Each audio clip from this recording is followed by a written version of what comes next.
Welcome, welcome. I've got another good one for you today. I wanted to talk about scaling your Etsy business. So for those of you that are new here, welcome. My name's Hutchings. I've done over 100,000 sales on the Etsy platform, and now I love sharing just some of my tips and tricks that I've learned along the way.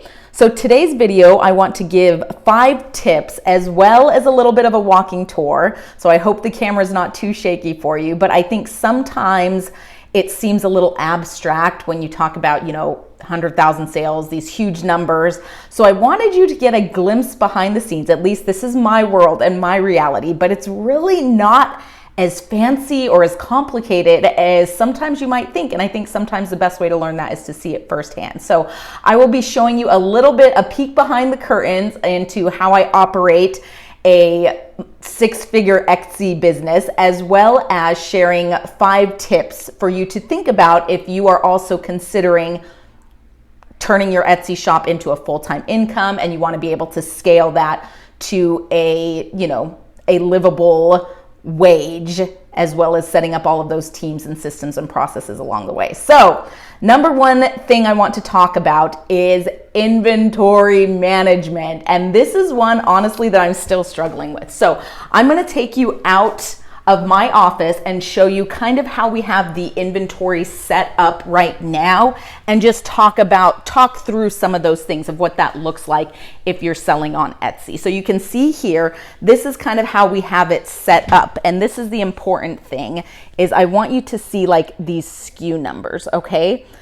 So if you are watching this, anyone from Etsy, anyone who knows anyone who works at Etsy, I want you to realize one of the hardest things when I have been scaling my Etsy business is inventory management, and that's a couple reasons. One of the reasons is Etsy is not going to give you the ability to set separate bin and SKU locations. So my tip, my trick, the way that we've got around that is, if you can see here in the bin, so it's like we just have kind of like some simple numbers. So each component that we use in creating the jewelry has its own kind of like bin location and SKU number. And so the bin location is the SKU number on Etsy. So that way, when we talk about this next step in scaling your business, when the people that work with me go to fill those orders, they know where to find all of that. And so I went for years and years and years, and I didn't have SKUs or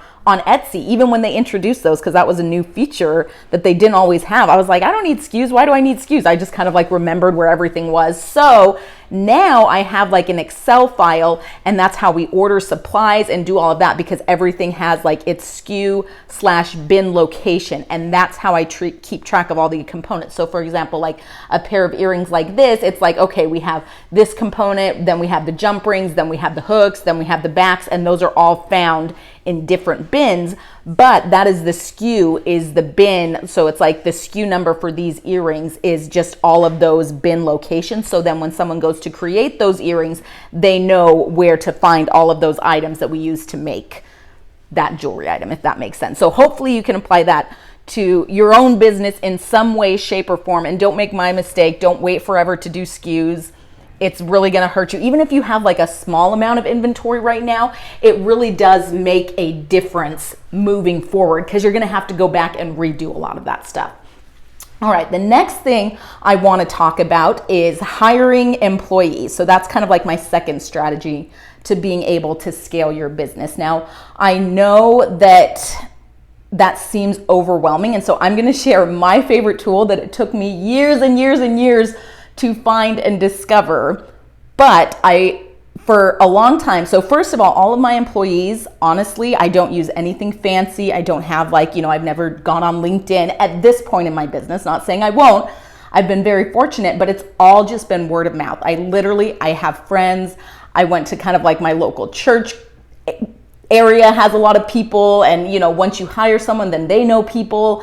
So everyone that I've hired has been just personally someone I know. I posted on my personal Facebook. I remember for one of the ladies that works with me now, and her husband saw the post and told her about it and was like, hey, I think this would be a good fit for you. And we didn't even know each other that well, but that's kind of like how I have been able to find these amazing women that I now work with in running my business is just through my personal network.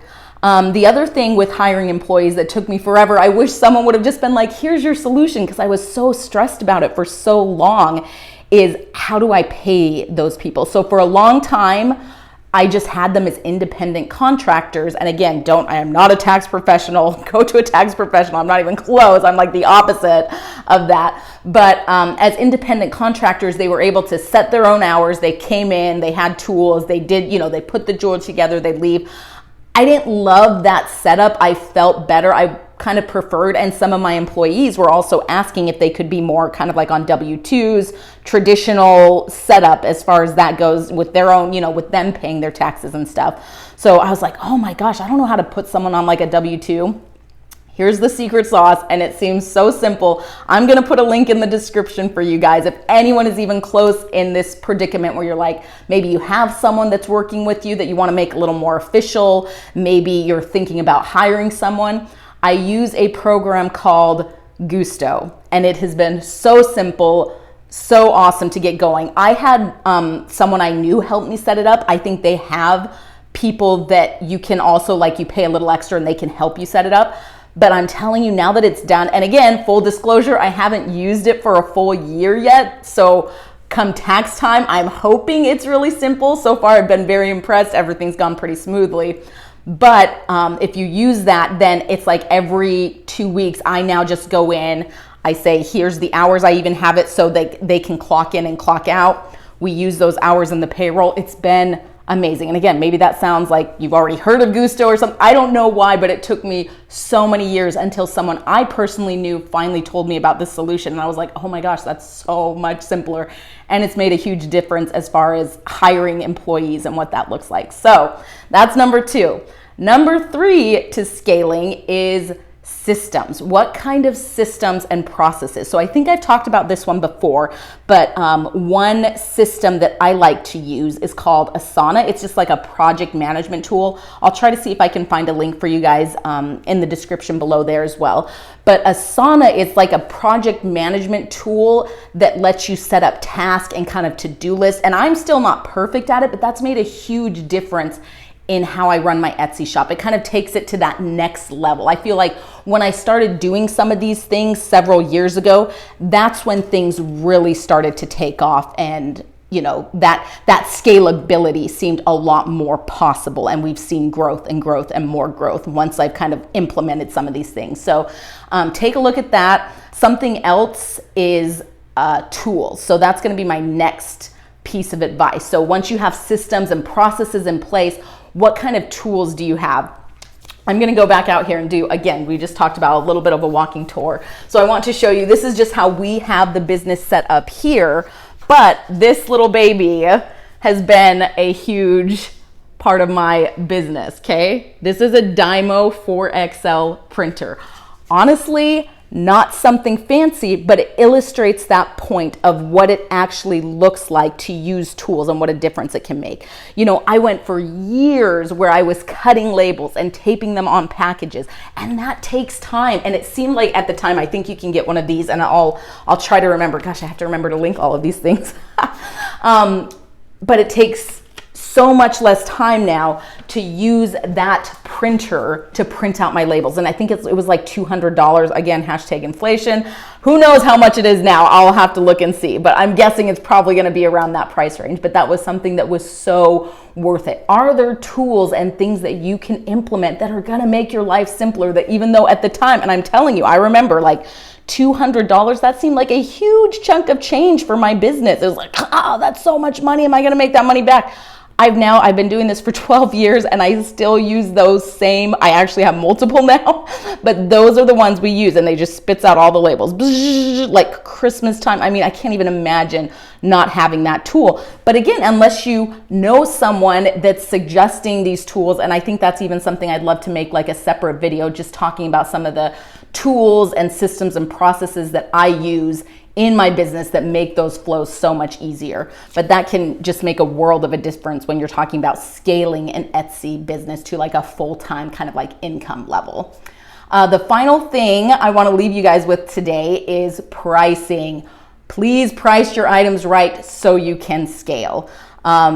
If that's when I started, I was not doing that correctly. That is definitely something I have worked on over the years. My materials have gotten better, my techniques have gotten better, designs, all of that goes into factoring my pricing. Especially, again, inflation right now. Please don't be afraid to price your items correctly on Etsy. Otherwise, it's almost impossible to scale to any kind of like manageable level, because you can't, you put yourself out of a lot of opportunities like wholesaling, or you won't be able to afford to hire people because you haven't priced your items correctly. So those are my 5 tips and tricks today. I hope you guys enjoyed them. Please stick around. If you like the video, smash that like button, like they say, hit the subscribe, and I have a training I hope you guys are tuning in for. I'm going to be going live with the Etsy U program talking about photography. I know a lot of people have been asking about that, so make sure you check that video out, or if you'd like to join me live, I always do Q&As afterwards. I would love to see you there. Thanks so much.